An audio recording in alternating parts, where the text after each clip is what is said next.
you are arrested, you are in court. What stopped you from bringing evidences? You said you had multiple abortions.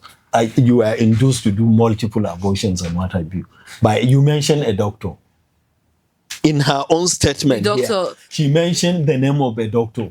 And they went to the police, went to the hospital to verify whether indeed there was such a doctor. There was no doctor and like there was no such doctor. The hospital has denied ever doing any abortion for her. There was a statement in that regard. But most people want to argue that whenever people want to do abortions, they don't really go to the hospital. They have like methods and ways they go about it. Maybe the doctor come into the house knowing fully well that abortion is illegal in Nigeria. That is why we are interested in it. Because it will come to fore if proper investigation is done. It will come to fore whether indeed what she is saying is the truth, true or not. Because when you say you are induced to have multiple abortions, you have to provide the actors that played in aborting your pregnancy. The people you gave it to. Yes. Even in the video, he said this and that. But when you look at her medical history, were there any instances where any of the doctors did abortion for her? Like that of the abortion, like I said earlier, that might be a fact that we might not be able to clarify. But hopefully now that the case is before the court, we get justice. Like I used to say, nobody was there. And I know the court is devoid of all emotions. The court does not follow emotion, only facts and accuracy. So we would like to see how the case unfolds itself going forward. I would like to know if you have any other thing to say before we call it a day. You see, as I said earlier, there was in her first video, when you look at it, she alleged rape. In her petition, there wasn't any rape.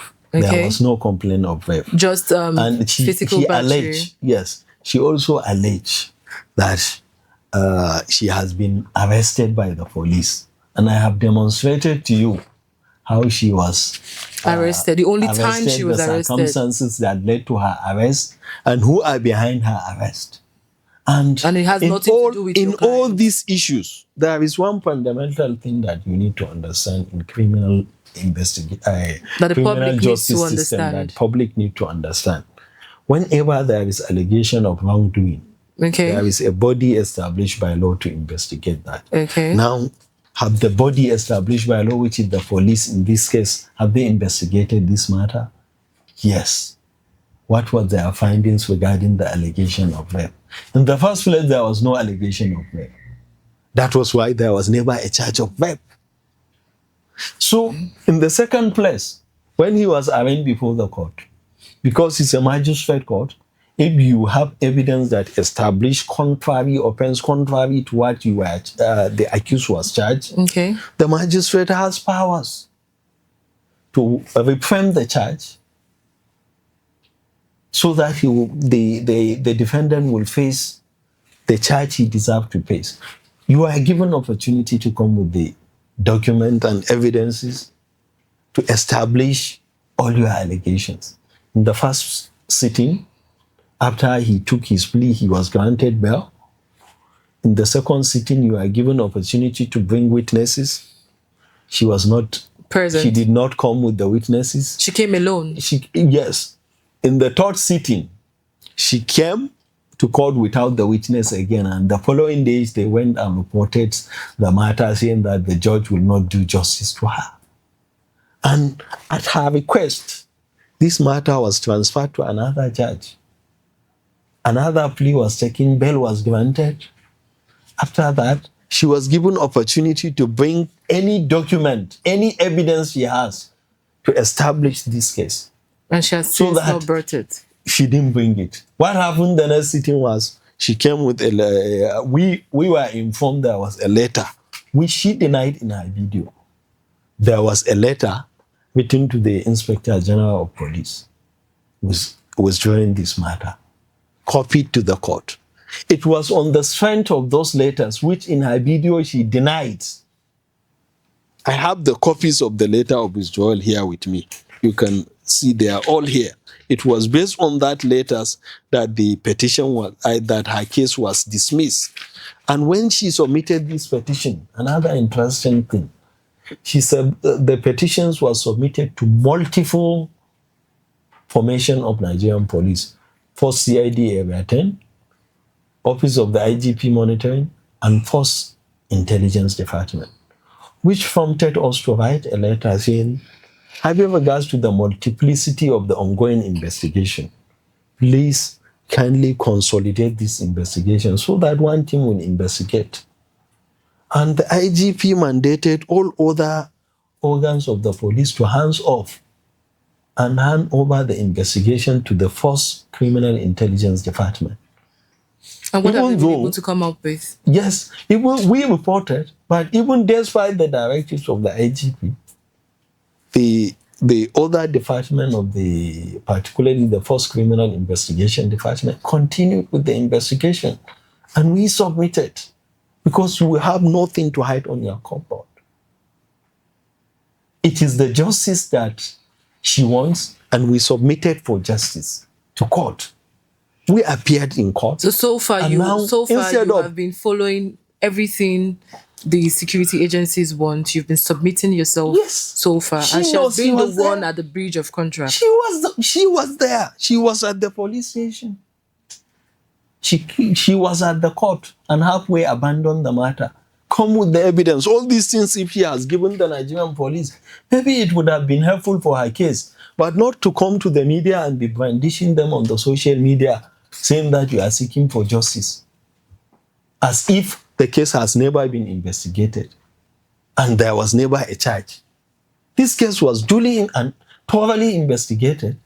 But a lot of people would actually want to wonder the reason why the son is getting bail, because they'll just say, oh, because he's a high-profile person, that is the reason why they've been granting him bail.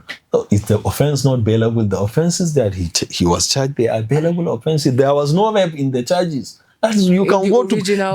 These are facts. All what I'm saying are facts that you can go and verify on your own. Go to the Wusses on 2 Magistrate Court. You should be able to verify all what we have been saying. What transpired, what we said, the statement she gave, whether there was a withdrawal or not, who withdrew. And all those that are behind her, there are documentary evidences that shows that these are the people that are pushing forward for their own parochial interests. And that is why we say it is one thing to see information on the social media, and it is another thing for the information to be truthful. And as a media personnel or any interested listener, the only way that you can verify is by going to the court. Is by visiting the agencies that investigated this matter, the parties that prosecuted the case, and the parties that defended the case, and what really formed the record of the court. And they are there. They are public document. You can go and see whether in the medical report there was anywhere where even the police denied ever the medical doctors that she said he has been sending her to in her video. They denied ever seeing or talking to him at all in their statement. It's there at the police station. Any interested party can go and so the people that she brought as evidence, they denied it, or the people she mentioned their names, they denied that they ever saw her or carried out an abortion. There was no issue of abortion at all, which either the doctor or the hospital she mentioned that admitted aborting pregnancy for her. So rather, in some of her medical reports, there was abuse, misuse of drugs and what have you. So we have lots of discrepancies in. So that is why we say it's not about trying to believe in all stories on the social media. It's about using our right senses to ascertain whether those informations are true. And how can we verify them? There are ways of verifying information. Go to court. If she has like this audio that she released recently, circulating on social media, all our interest is one: justice. You want justice? Seek for justice at the forum where justice is handled. Public opinion will only create perception. negative perception. But when you go to court, you want justice for yourself and for your child, then come and prove it. We are interested in also knowing the truth, because the justice is blind if you see the scale of justice. Yeah. It's only when you need evidence that it will tilt in your favor or otherwise. Or in her favor. So there are key questions that, having listened to her video and everything that has been happening, there are key questions that I want you to just hit the nail on the head. Starting from, how does she know about, the problem with his friend and the wife? How did she get that information that the wife he asked, or he deceived his friend to divorce his wife so that they can have sexual intercourse? Do you care to expatiate on that? So you see, this is one of the fabrication that has been ongoing, moving from one aspect to another. Even on this one, the people that she made specific reference to, they have taken legitimate steps to bring her to justice, because you just can't come to the media and allege without proof and just go free. But in one of the videos that we saw, she spoke about the fact that your clients usually send her to give gifts to the wife, to the friend's wife. So perhaps maybe they had like one or two conversations about it. You see, she can come up with so many sides of the stories in order to get public sympathy. Because when you are desperate to get sympathy, you can come up with so many ideas. I wasn't there, but from the facts and circumstances of the case, as well as what was duly presented and filed in court, I am pretty sure that there are so many. You should expect to hear more of this kind of publications. Okay, your another key points to note again and ask is about she having a lover, because you have said strictly that the relationship your clients have with Miss Hadiza is strictly daughter to father / guardian relationship. Do you have any idea if she had like maybe a secret relation, not a secret relationship actually, because like you said, they were not intimate at any point. Do you have an idea if they have if she had a boyfriend, a fiancé, or what have you? You see, to the best of my knowledge from the records at my disposal, because all these things, I was only privy to it by virtue of my career as a lawyer. Some of the documents came to me, and based on the record at my disposal, there is one of the petition, which all of them were branded in the course of the proceedings. In one of the petition that was submitted against her, which led to her arrest and detention at the post CID in 2021, one of her boyfriend, a PNC, petitioned the IGP for deceit, because he collected money and demand and made on the pretense. That is why in the petition which I showed on the social, which I displayed to you, there was issue of demand on that false pretense, because he took her to the family thinking on the pretense that she was pregnant for him. All these issues are contained in the document. They are verifiable. They are submitted at the police headquarters. Whoever is interested. So she was demanding money from this said lover of hers. Is based on that. He even took her to the family, to his family. All these are petitions submitted to the police, which led to her detention, and she filed even enforcement of fundamental human rights in that regard. There are matters that are verifiable. We are not just saying them from the blues. There are matters that any willing party who is interested in knowing the truth can go to the relevant police agencies and even the court file and get the document and see what was filed, what was said in the petition. These are hard documents. Okay, another thing again to another area that I feel like we didn't touch. She spoke about the fact that your client brings different women and she's been forced to watch them. In one of the clips, she also alleged that your client and his PA, Mr. Sampson, have a little bit of, intimacy behind closed doors. These are the kind of allegations that I would say we don't take lightly, knowing fully well that, homosexuality in Nigeria is not legalized. What would you say about that? These are all publications. You see, you are living from your own personal problem, saying you are alleging that he has raped you. Now you are going to say he has personal relationship with his PA. These are sort of the publication to seek for public sympathy and to tarnish his image. If this is unimaginable for someone to say, "Come and sit down and watch me." But in the world that we live in today, imagine. But in the world we live in today, these things are not new. Some people's fetishes are people watching other people, get into it. So this is highly unimaginable and more nothing but a publication of lies.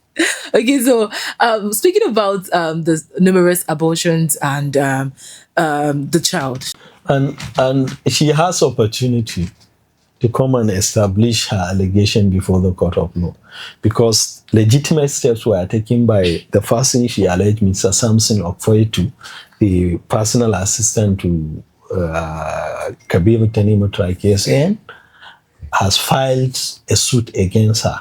So if she has any evidence, it will be a golden opportunity for her to come and present, so that the world and the society will believe in what she is saying. But from what you've been saying now, she has lots of petitions and she's nowhere to be found, that she's hiding.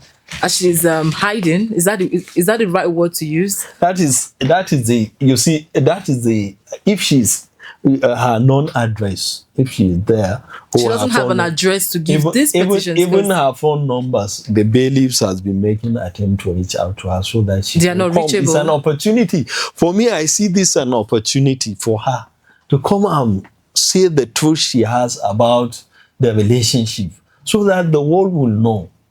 Those who are interested in believing will also know this. This woman was saying the truth. And in Nigeria today, is there anybody any authority that can make pronouncement on issue that will become universally acceptable other than the court of law? Because everybody can just come with that is why there are courts. If you appeal, this man is doing A and B, that is wrong, take him to court. And that is why Samson Okfoetu took her to court to come and prove the lies she made against him, which has tarnished his image and watered down his reputation completely. This is a very weighty allegations to come to social media and just be brandishing stories, naming people, calling out names just to attract sympathy. At any point in time, did she ever, require financial did she ever ask money from your clients? See, the issue of asking money from my client, he's her guardian. And I said it time without numbers as a philanthropist. No, I'm talking about now that this case is ongoing. Did she at any point in her... You see, the funny thing about it is, that is why we said it's a campaign of calumny to extract money. You see, when this matter was in police, at the police station, she was... and she was asked, what did you really want? And her lawyers were asked, because number one, the allegation of rape, when it will not be established, now asked, what did you really want? She now, if you see the kind of demands that was sent, saying that she wants 850 million, 400 million for her. Is this out of court settlement? Is this out of court settlement? That is the proposal that was sent. Legally or out of court? No, it's out of court. It's out of court. When she was asked, what do you want in this matter? Because number one, bring evidence to establish what you are saying. But why would you? But if you say her allegations are false, why would you ask? What do you want in this matter? In order to, because we identified the target is to tarnish the image and reputation. And money it's reputational campaign of calumny. So now let's see how get her. What do you want in all these matters? Then she said And these 850. issues came to fore. Give me 850 million, buy a house for me in Metama, this and that. But the best way to solve all this problem would have been bring this evidence, establish it, and let's So that know justice will the actually take its culpability true or course. otherwise, so that the justice will take its course. And that is what we are all interested. We are not here to say Mr. A did not do A and B, but allow the evidence on record, do present them before the court, so that if the court today determine this issue, saying that this is the father, Kabiru Tanimu Turaki is the father of this child, so be it. Nobody will contest it. If you are not satisfied, you go on appeal. It's not a matter of hide and seek or trying to use public social media to attract sympathy. It's all about come with your evidence, do the DNA, come with the legitimate and authentic DNA. Let's do it and establish who is the father of the child, and also bring all other people that you had prior relationship with them, so that nobody will be left in darkness. All right, thank you so much, Barrister Nasiru Seidu. It has been an amazing one having you, coming to talk about this. One of the things that are not really spoken about is I, for a person, I am an advocate of do not lie about rape, because it denies the actual people who are going through these things actual justice. And since the matter is in court, over time we'll definitely will review. We'll see how the case is going, and definitely 71 Media will be here to give you an update on how the case is going. This is how far we can come this week on Issues in Society podcast. My name is Vanessa Abubakar. I'll see you again with follow up on the story, hopefully. Goodbye.